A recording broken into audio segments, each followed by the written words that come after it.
वालेकुम। तो कैसे हैं आप सभी लोग। ये मेरी दूसरी क्लास है। मैंने आपको बताया था कि मैं सिर्फ वीकेंड में ही क्लास दूंगी अपनी। मैंने पिछली क्लास में मैंने आपको सिर्फ 1.3 तक पूरी एक्सरसाइज समझा दी थी। आज मैं अपना स्टार्ट करने वाली हूँ 1.4। मैंने आपको सिर्फ फॉर्मूले दिखाए थे, लेकिन मैंने आपको बताया नहीं था ये कैसे किस तरह से होते हैं। हमारे पास कोई भी आंसर में किस तरह से आता है फॉर्मूला लगाकर, और कब हम फॉर्मूला लगाना चाहिए, ये सब मैं आपको बताने वाली हूँ इस वीडियो में। तो चलें स्टार्ट करते हैं। देखिए, ये हमारे पास एक वेरिएबल दिया हुआ है a, और दूसरी मल्टीप्लाई के बाद दूसरी तरफ दिया हुआ है वेरिएबल a, और उनकी पावर दी हुई है x और इसकी दी हुई y। तो जब भी हमारे पास कुछ ऐसी सिक्वेशन आए तो हम इसमें क्या करते हैं कि जो दोनों की पावर्स होती है ना, इसको a को एक दफ़ा लिख लेंगे और दोनों की पावर्स को हम आपस में ऐड करवा देते हैं। मल्टीप्लाई के साइन में हमेशा ऐड होता है। तो चलें मैं आपको एक दफ़ा ऐसे एक करके भी दिखा देती हूँ कि आपको आसानी हो जाए। एक तरफ आपको पावर दी हुई है a की पावर 2 और एक तरफ दी हुई है आपको a की पावर 5। तो हम क्या, और बीच में मल्टीप्लाई का साइन, तो हम क्या करेंगे a को एक दफ़ा लिख के 2 को प्लस करवा देंगे उसके अपनी पावर से। तो ये जो हो जाएगा वो हो जाएगा a की पावर 7। ये हमारा आंसर हो जाएगा, ठीक है। और दूसरे फॉर्मूले का, और इस फॉर्मूले का नाम होता है law of product of power. अब दूसरा फॉर्मूला जो है उसका नाम होता है लॉ ऑफ पावर। इसको तो देख के भी आपको समझ आ रहा है कि मतलब पावर ऑफ पावर, पावर के ऊपर पावर। तो देखिए, ए आ गया, एक्स आ गया, ब्रैकेट मीन्स होता है मल्टीप्लाई। कभी भी आपके पास वैल्यू में ब्रैकेट आ जाए, कोई भी उसमें मतलब सवाल में ब्रैकेट आ जाए, ए के ऊपर एक्स लिखा हुआ ब्रैकेट कुछ भी आ जाए, वाई जेड एक्स ETC, तो आप समझिए कि इन दोनों की पावर को हमें मल्टीप्लाई करना है, ठीक है। तो अब हमारे पास देखिए, इसका आ गया था a और यहाँ पे x और ब्रैकेट आ गया था दोनों तरफ और आ गया था y। तो हमने क्या किया, इन दोनों की पावर को जब मल्टीप्लाई किया तो ये हो गया a, और इन दोनों की पावर को हो गई मल्टीप्लाई, तो मीन्स XY आ गया। अब हमारा दूसरा फॉर्मूले का नाम है law of power of product. इसमें तो हम ये कर रहे थे ना, जैसे हमें इसको प्लस करवाने होते थे, वेरिएबल सेम होती है तो पावर को ऐड करवाते हैं। इसमें भी हमें बस इन्होंने क्या दिया हुआ है, इन्होंने हमें करके बताया हुआ है, हमें इसको अलग करना है, मतलब सेपरेट, मतलब दोनों को देनी है पावर। तो हमने क्या किया कि हमारे पास आया हुआ था a मल्टीप्लाई में b और ब्रैकेट में n। हमने क्या किया, जो n है ना उसको a को भी दे दिया, b को भी दिया। जब भी आपके पास कोई भी दो, जैसे ऐसे आपके पास कभी भी ऐसा आ जाए, जैसे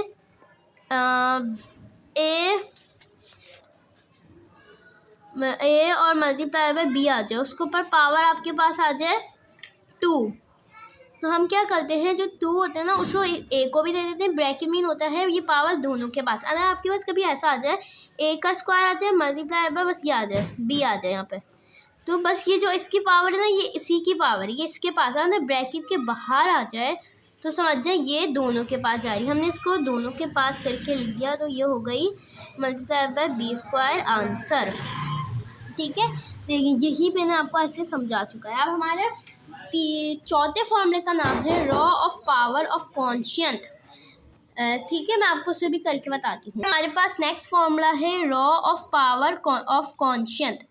अब हम इसमें क्या करेंगे, अब ये हमारे पास डिवाइड वाला आ गया। डिवाइड वाले का भी रूल्स होते हैं।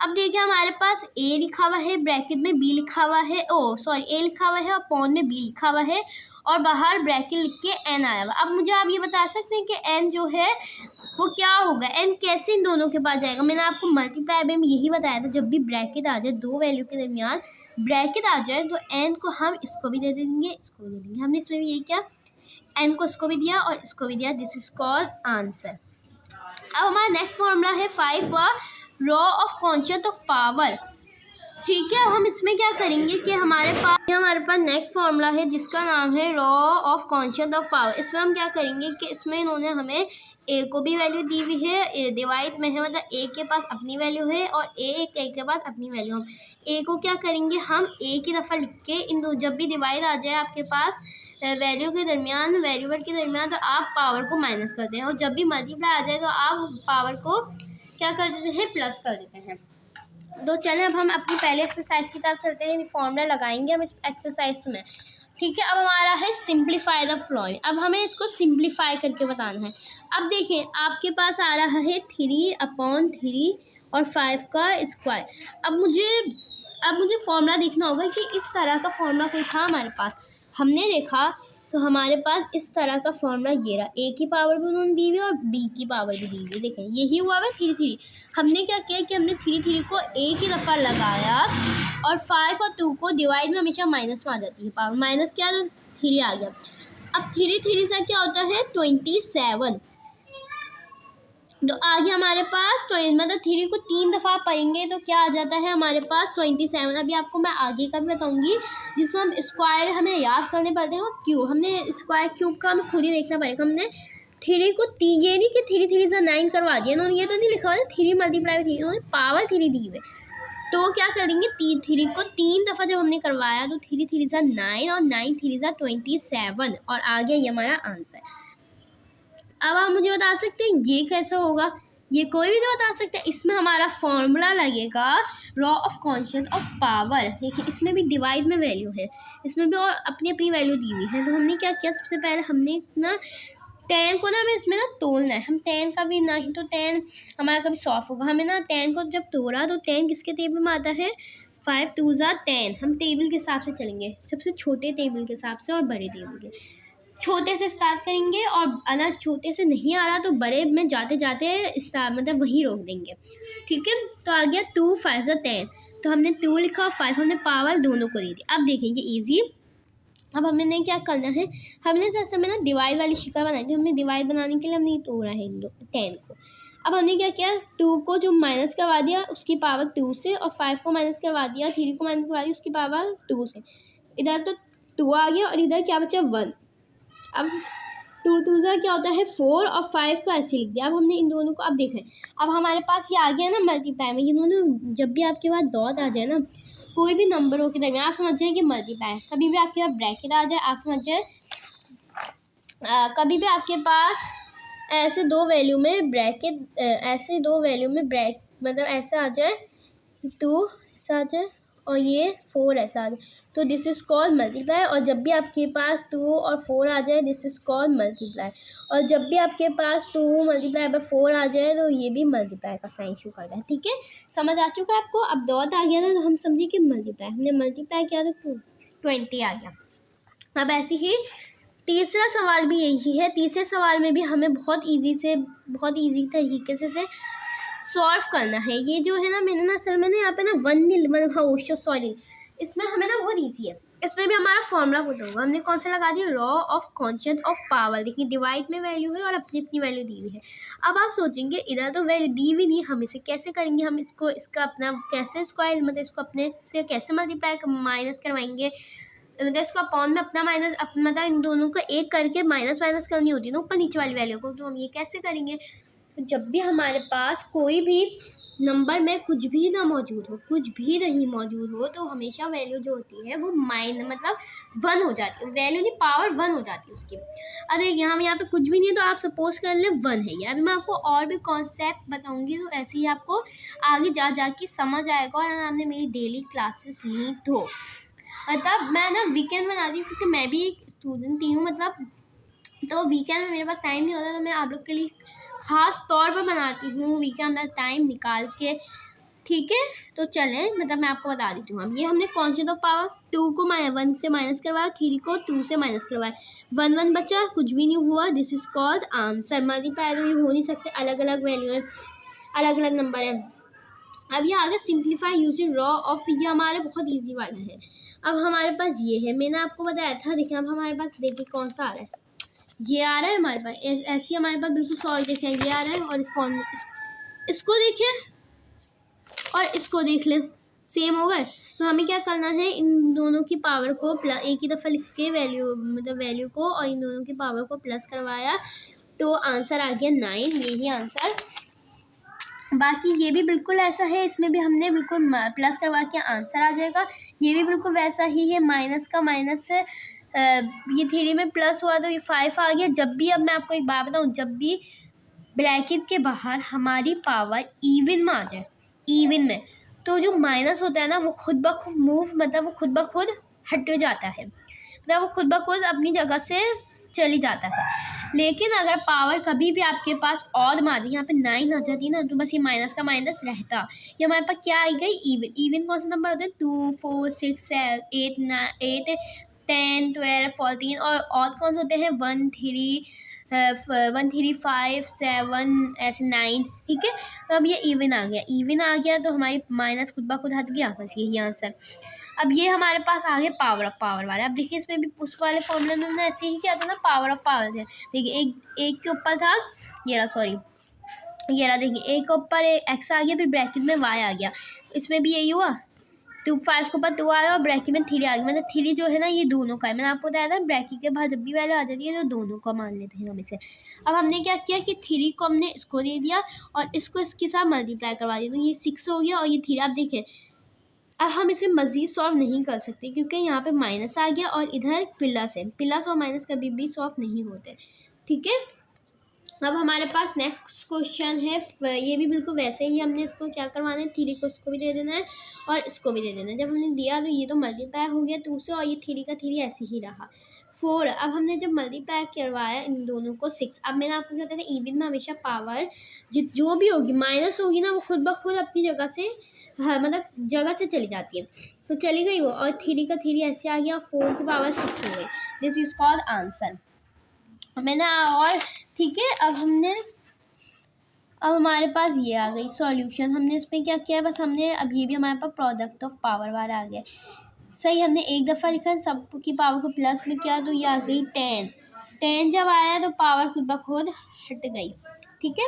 और फिर उसके बाद हमने क्या किया कि अब हमारे पास ऐसी सिचुएशन में हम क्या करते थे कि हमारा फॉर्मूला कौन सा लगता था, law of power of constant. ये भी बिल्कुल वैसी ही देखिए सिचुएशन बन गई हमारे पास।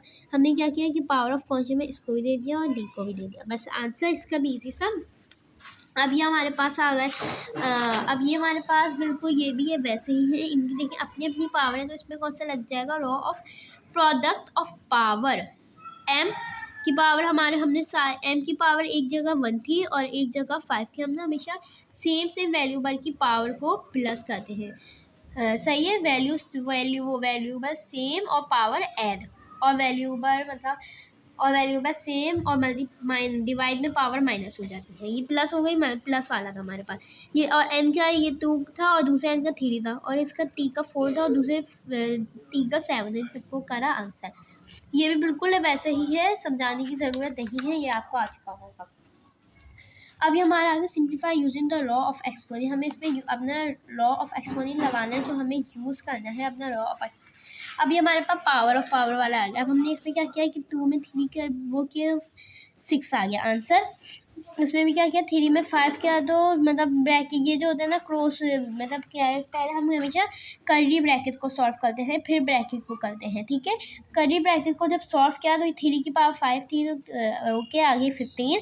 और हमारे पास ऐसी सिचुएशन में हम कौन सा फॉर्मूला लग जाता था, हमारा कौन सा फॉर्मूला लगता था ऐसी सिचुएशन में, लॉ ऑफ कॉन्स्टेंट नहीं, law of power of constant. तो हमने पावर ऑफ कॉन्स्टेंट लगाया और दोनों को दे दिया इनकी वैल्यू, ठीक है। इसमें भी हमने बिल्कुल ऐसे ही किया, माइनस पावर मतलब मैंने आपको बताया था कर्ली ब्रैकेट सॉल्व हो जाए, तो कर्ली ब्रैकेट जब हुआ 2 5 से 10 आ गया। अब देखिए माइनस यूँ हटा इवन पावर आ गई ना, और आ गई यानी बेशक यहाँ पे 11 आ जाती है ना, तो माइनस का 4 ऐसी ही रहता अपनी जगह पे, लेकिन 10 आ गई तो माइनस खुद ब खुद हट गया। हमने क्या किया कि 3 जो ब्रैकेट के बाहर वाला 3 होता है वो सबका होता है, तो जितनी भी अंदर वैल्यू मौजूद होंगी वो सबका होगा। तो 3 जो था वो सबका हो गया, तो ये इसका भी हो गया और इसका भी हो गया, ठीक है। अब हमने क्या किया, 3 को 3 से मल्टीप्लाई करवाया तो 9 आ गया, और 3 को 2 से मल्टीप्लाई करवाया तो 6। इसमें तो पावर क्या थी, इवन आई, तो ये खुद ब खुद आंसर में बदल गई, मतलब खुद ब खुद इसकी पावर माइनस हट गई, और ये 9 आ गया तो ये नहीं थी। और बाकी ये क्या हुआ, इसमें भी पावर ऑफ पावर लगा, ये दोनों मल्टीप्लाई हुए, तो ये 3 को हमने इसको दिया तो ये कुछ भी नहीं हो रहा, ये दोनों मल्टीप्लाई हुए तो 6 आ गया और ये 5 आ गया। इसमें भी हमने बिल्कुल पावर को मल्टीप्लाई करवा दिया तो ये 6 आ गया, और हमने फिर वाला law of constant of power वाला फॉर्मूला लगा के ये कर दिया, मतलब अपनी अपनी वैल्यू दे दी। इसमें भी हमने बस क्या किया कि 4 को 3 को पहले हमने ना हमेशा कर्ली ब्रैकेट सॉल्व किया, 2 को मल्टीप्लाई बाय 4 से किया तो यहाँ पे आ गया 8, और फिर हमने इन दोनों को सॉल्व किया तो आ गया 24 आंसर। इसमें भी हमने यही किया कि हमने पहले तो इन दोनों को सॉल्व कर दिया। अंदर वाली वैल्यू को जब आप भले बाहर वाली करें या अंदर वाली करें, एक ही आंसर आएगा। चलो इसमें अंदर वाली को किया तो 10 आ गया, ये दोनों हो गया। अब ठीक है, अब हमने पावर ऑफ पावर वाला फॉर्मूला देखिए, पावर के ऊपर पावर है। पहले पावर के ऊपर पावर नहीं थी, पावर के ऊपर पावर थी लेकिन अंदर भी तो नंबर थे ना। पहले हम नंबर, वो पहले अंदर ब्रैकेट को देखते हैं, और यहाँ कर्ली को देखिए, ब्रैकेट को देखिए। एक मतलब इसमें हमने क्या करना था, हमने ना इसको पूरा ना सॉल्व करके ना इसको पावर ऑफ पावर लगाना। हमारे पास हमने पावर ऑफ पावर लगाया तो ये मल्टीप्लाई होंगे, ये तो नहीं होंगे ना, तो हमने इसको ऐसे ही किया। अभी हमारे पास आ गया पावर ऑफ पावर, हमने सबकी पावर को मल्टीप्लाई करवाया, 100 आ गया। और इसमें भी हमने बिल्कुल ऐसे ही किया कि सबकी पावर को हमने प्लस में करवा दिया, तो ये आ गया 2 को, यह पावर ऑफ पावर वाला फॉर्मूला बना, 18 आ गया, माइनस खुद ब खुद हट गया। अब बच्चों, अब मैं आपको 1.5 मैं अपनी तीसरी क्लास में समझाऊंगी, जिसमें मैं आपको complex, conjugates, additive, Z1 Z2 की वैल्यू सब समझाने वाली हूँ। तो आज के लिए ही, आज की क्लास बहुत लंबी हो गई है, तो आज के लिए ही इतना। तो मिलते हैं अगले संडे की क्लास को। तो चलें, अल्लाह हाफिज़। मेरी वीडियो को लाइक करेगा और मेरी वीडियो को सब्सक्राइब करेगा, और मेरी मम्मा के चैनल डेली चटकारे को भी लाइक एंड सब्सक्राइब करना मत भूलिएगा। अल्लाह हाफिज़।